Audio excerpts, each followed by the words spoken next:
769, King Asharo fell ill. While he initially sought help from his homeland, we found out yet last time that he contacted Belesa, which is the nearest, nearest major city here. I explained yesterday when we did the world building section like this that these locations were not quite as optimal because Koros is ruled by is largely just a tribal island, and so there's not a lot of organized infrastructure there, and they're also very adverse to foreigners there especially. Keth, on the other hand, certainly has more of a focus on healing. They're very spiritual people who believe in the preservation of life. However, they're also very isolationist, so he wouldn't have a lot of contact with them. So yesterday we decided that it would make the most sense that from Kedar Port he would seek aid in Belesa, which is a significantly larger port than any of these other ones, and so he contacted there. While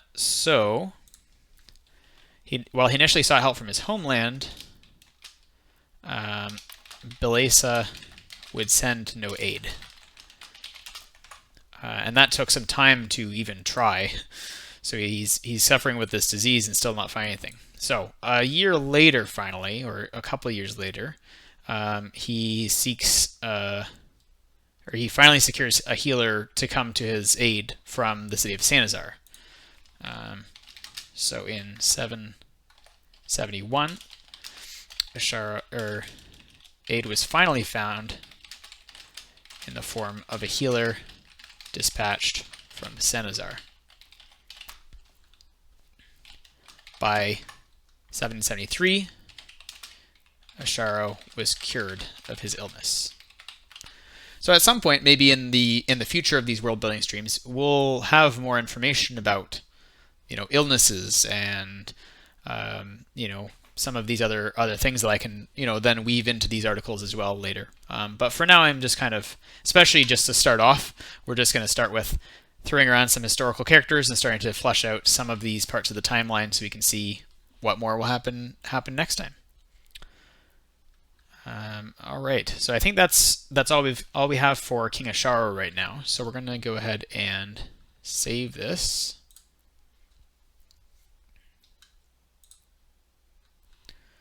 There we go. Then we also wanted to link these up, so need to find that spot. Maybe if I just go back to our other article, Kedar Port. Aha, I remember how to do this now. So we want to take a link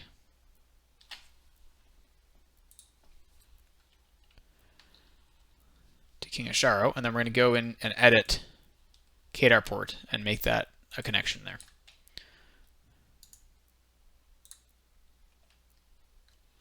I'm not really sure how that'll view yet, so let's see how that looks. Ah, okay, it created a whole block, so we'll fix that.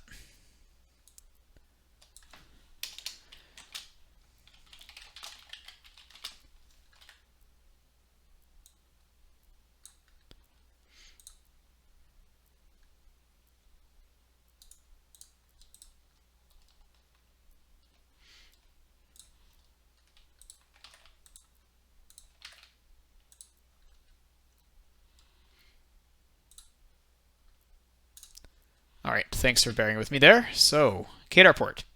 And now we can link from that to King Asharo. So we've got our pages set up here. And I'm going to go ahead and drop a link to this whole page into the chat, and we'll get it going in other places too. So anytime that people want to check this out, it's publicly available. I touched on this yesterday as well. If people want to do their own role-playing games in this setting, knock yourself out. It's great to have all of this kind of building up to any sort of creative uses that you guys come up with for it. So, yeah. I think let's now do some more. I guess let's leave it up to you guys. I got a couple of viewers. So, did you guys want to? We can continue figuring out what happens to King Asharo. We can find out more of what's going on during the time that he was alive. or I can work on bringing some more details into the wiki from the podcast segments I was reading, like Renato and Vaynuth and Dago. So did you guys want to do more creative stuff or just watch some more detail come together on the wiki?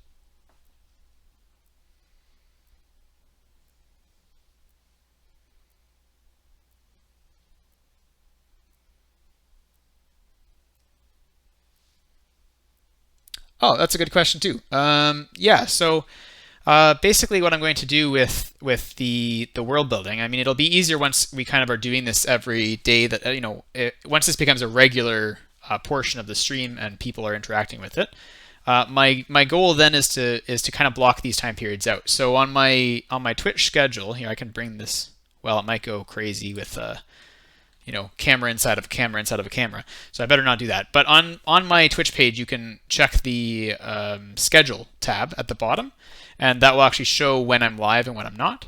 So what I'll be doing going forward is I'll be slotting in specific times, each week on Wednesday evening. We're going to work on year 700 to year 800. And so now that you've played as King Asharo, if you'd like to continue making decisions for King Asharo and coming up with things to help, figure out this character that you've come up with, you can tune in during that segment. You can let me know if that time slot is not going to work for you regularly. Maybe we can figure out another way to kind of swing it. Yeah, so my plan right now is to kind of have those time slots blocked out so everyone will know, if you start interacting with me and you get cast as a character and you're really excited, you're going to be able to come back to that same time slot and see on my schedule when that's coming up, so you won't be missing out. If you can't make it, no worries. I'll give everyone a couple chances to kind of if I'm like, oh, we need to know something that King Asharo did in order to continue someone else's world building, I'll give you a couple chances to reply, and if you're not there, then we'll kind of put that on hold. And if you're not there the next time that I need that information, then maybe we'll get another viewer to also contribute to King Asharo. But we're not going to take your name off of it. So if you ever come back during the 700 to 800 wedge time slot, and we're doing something and King Asharo comes up, chip into the chat, say hi, and there you go. So. Yeah, so you don't need a really big time commitment. You could come on here and give me some feedback for 5-10 minutes and move on, or you can tune in each time that you see that coming up on my schedule. It's up to you. More maps. I don't know what you mean by that. We got this one, and on our globe stream, I can show off my globe for a minute if you'd like.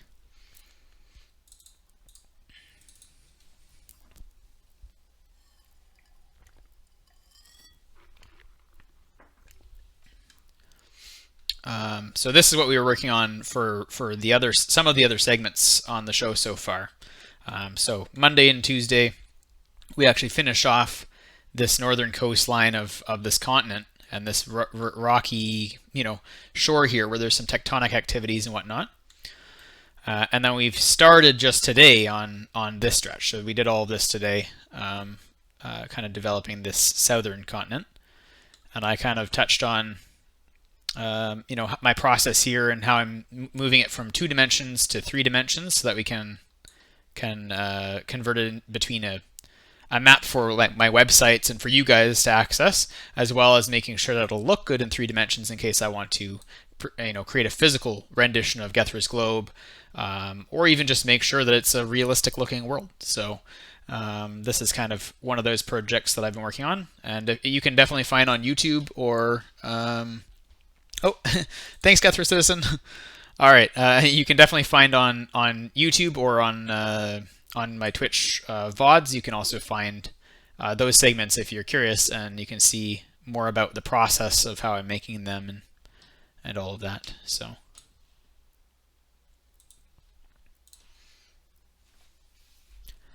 There we go. My hope is soon to move this map, or is to get this level of detail for some other areas of Gethra's world and start figuring out what is going on. I've written a lot of content for this known world, which is Radrigar and Numenacrus and the Great Isle. But I would really like to see what else is going on, what's going on north of here, what's going on across the desert, the Scalen and the Expanse, what's going on up off of there. So there's lots of potential directions to go, and hopefully more maps to follow. Yeah, so let's see. I'll keep working on the wiki here, unless Joy Hill Family, did you want to create a new character? We can add another character onto the timeline. Just let me know if you'd like to move ahead with that, or how long you'd like to contribute.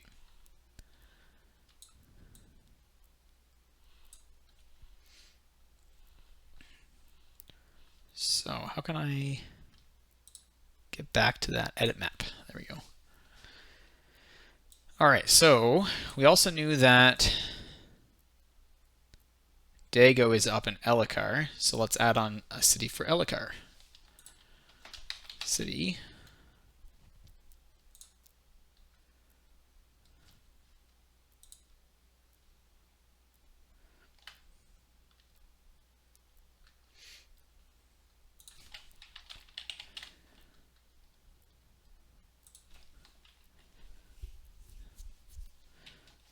All right, now let me grab my template for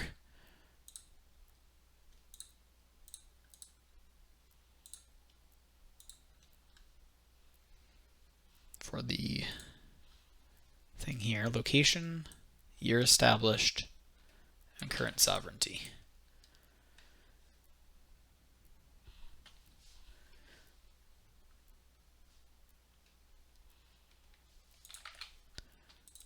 Location, East Radrigar. Year established, also unknown for now. Current sovereignty is Elakar's Council of Lords. Today we read about Dago,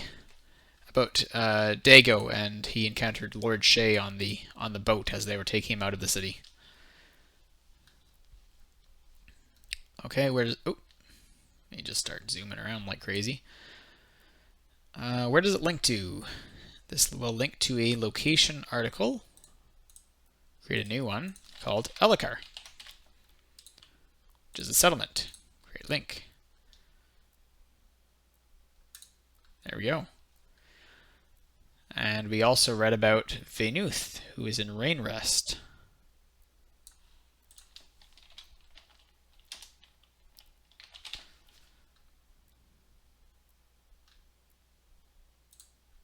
Curious about that. Huh. Okay, city.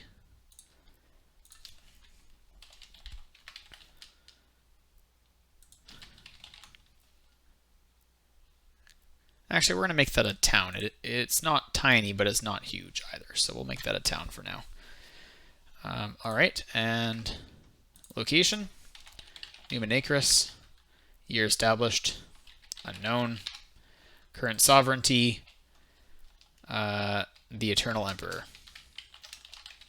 Actually, we'll just say Empire of Numenacris.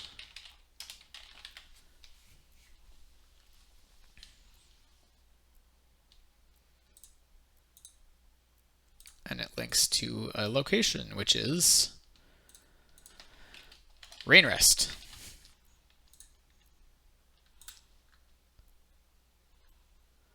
There we go.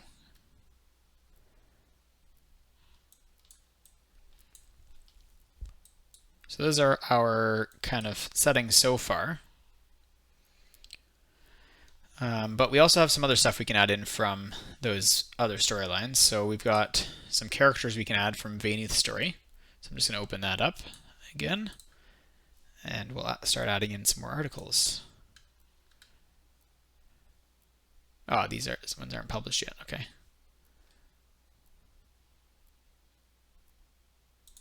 Well, we'll fix that quick. Oh, I thought that the information I added would have been here.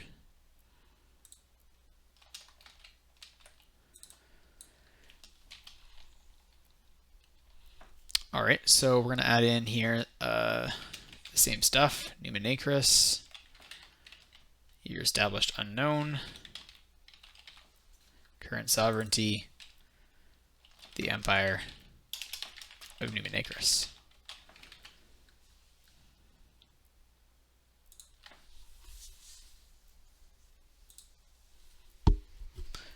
Okay, and we'll head back to those articles. We'll do the same for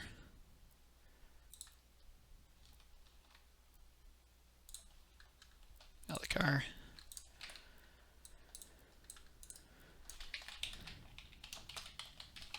East Radrigar, year established unknown.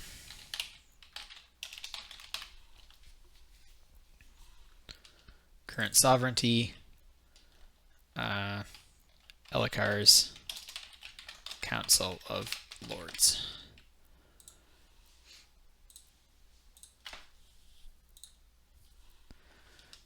Okay, great. So there we go. Then we'll add in some new characters. Where is the best way to add a new article? Ah, new character. So then is going to be Vaynuth herself. We should grab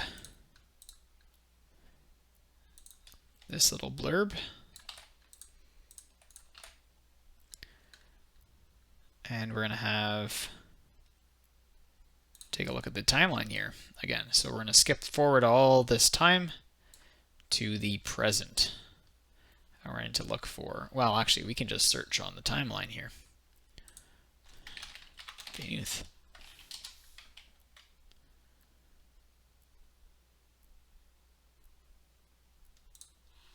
There we go.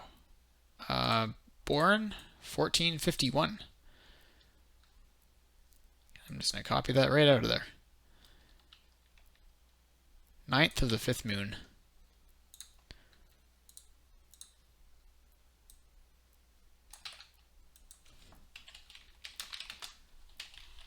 So I touched on this yesterday a little bit as well, but the calendar in Gethra uses 12 months of the year measured in moons, which is, as we know from our world, not the most accurate way to keep time, but in this world they haven't figured out a more accurate time system yet. And each month has 30 days, which rounds out to a similar year length, and people are similar ages to how they are in our world. Her notable role is, actually she's not a historical character, so we're not going to have the notable role thing yet, unless she accomplishes something notable. And we're going to have then an appearance section. Appearance. Heading 2. We're going to add in, what do I have open here?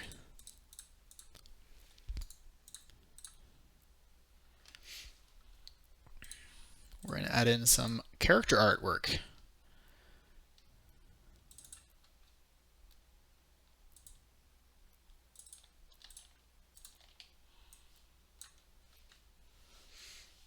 I showed these off on stream yesterday as well, but we can take a quick look at them again. Well, we'll look at them as they come up in our thing here. Cool, it uploaded one of them.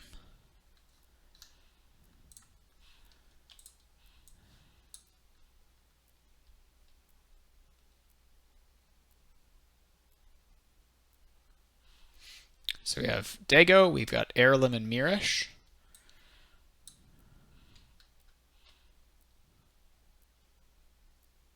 We have Vaynuth. Then we have some characters that you guys haven't met yet, which is Arn. And this one hasn't even made it to print yet, but we still have the artwork. It's a much larger file size, I wonder. Here, I'm going to make that a...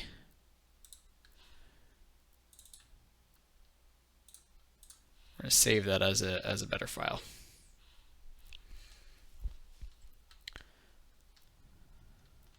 So this is Therolan.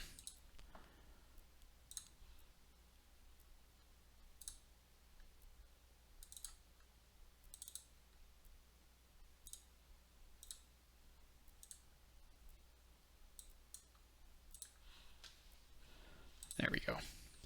Great. So now it won't destroy anyone's bandwidth if they want to go on my wiki.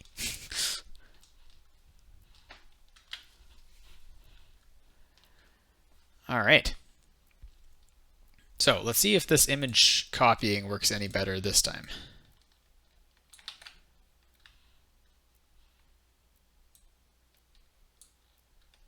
Okay. Wait, actually we want Venuth. My bad.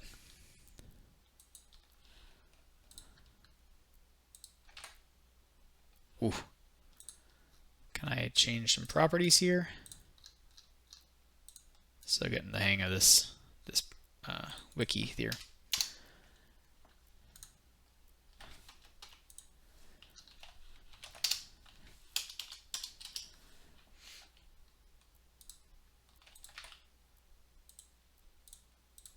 We'll limit the width down to maybe 500 to see what size that is. Again, it didn't copy it over right. I'll have to look into that next off stream sometime, and I'll let you guys know. Let's see if that did anything different. Oh, cool! It won't even find the page. All right, it could be maybe just on World of Gethra. Maybe it just takes a few minutes for things to sort out. They probably have to, analyze the content or screen it in some way. All right, so we'll add in some details about Venuth's appearance. Venuth has intentionally styled herself to offset others when they encounter her. She is covered with tattoos, has most of her head shaved, and is one of the only people of Aurian descent in the Numenacrous jungles. With multiple piercings and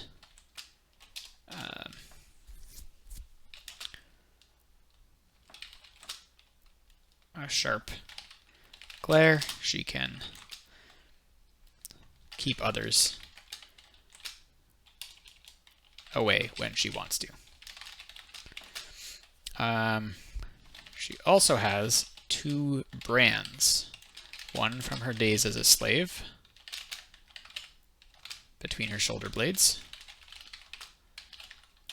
and one she gave herself as a symbol of regaining her her self-ownership. Well, her freedom. Reowning her freedom. Regaining.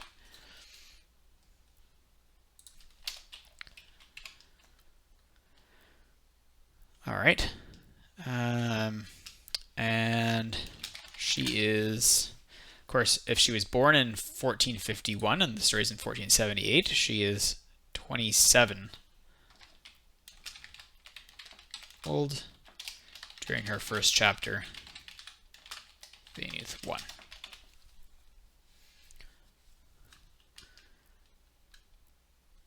Actually, let's have that be more part of her story section or history section here.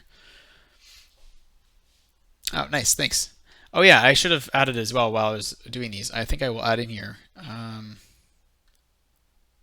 artist website so that you guys can check out Shayna Weirda's work as well. So let's do that quick. Let me just take a look over here.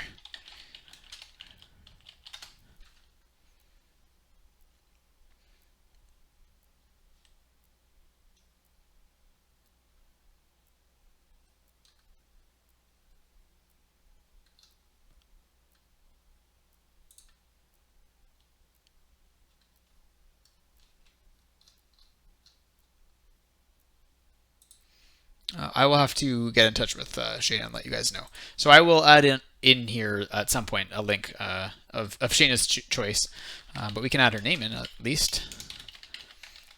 There we go. Do I have to save that somewhere?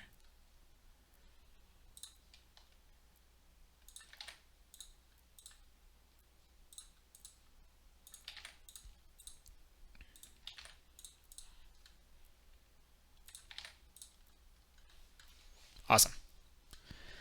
All right. So, yeah, hopefully we can get that to load in at some point. But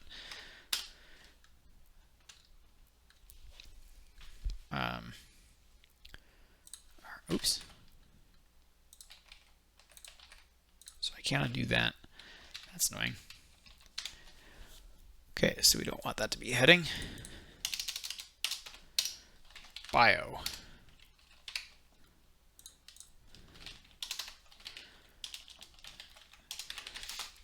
Vaynuth. We did learn during her first couple chapters that she earned her, let's see here. Maybe it was in the second chapter.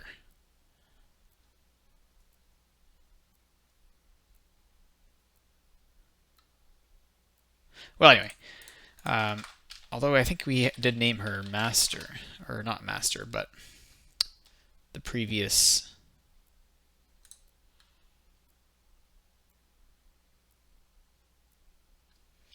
No, that's not it. Old Master Jolakar, yes. So, Vaynuth worked for many years, for several years anyway, in Master Jolakar's caravan, running shipments from Numenacris merchants into the Expanse to trade with slithers. This might be another new thing that hasn't come onto the stream yet. We've only heard it mentioned in Vaynuth's story, but there is a different species that lives in the Expanse and the Scalelands. They are a serpentine, snake-like people, which are oftentimes dangerous and see humans as just another mammal to feed on. And in other times, they can be, bartered with or somewhat communicated with. We'll see more of that in Vaynuth's story, but it's just kind of an interesting detail. There is a different, a fantastical species that we haven't really encountered yet. So, Vaynuth worked for several years in Master Jolakar's caravan, running shipments to trade with slithers. After many years, she was able to purchase the caravan when Jolakar was ready to retire. By age 27, she was running the caravan and taking jobs in Rainrest or Nokair. All right, so that's all that we've seen of her bio so far in the chapters that we've read. I think I will leave kind of like the story off of here. So if you guys want to know, what's going on with Vaynuth in each chapter, that's going to be something to look at in the actual podcast. You can listen to it there. You can go to www.livesofgethra.com. That's lives-of-gethra.com. And there you go. Thanks for stopping by, and glad you guys had fun. All right. And I'll just continue updating my wiki here. So, great. But yes, so by, checking out the website, you can always access those stories if you want them in print, or you can buy the books. We got those. I always appreciate the support on Amazon, or however you'd like to chip in and support. Thank you. All right. So that's enough for Vaynuth, I think, for now. We'll save those changes, and let's make a similar page for Dago.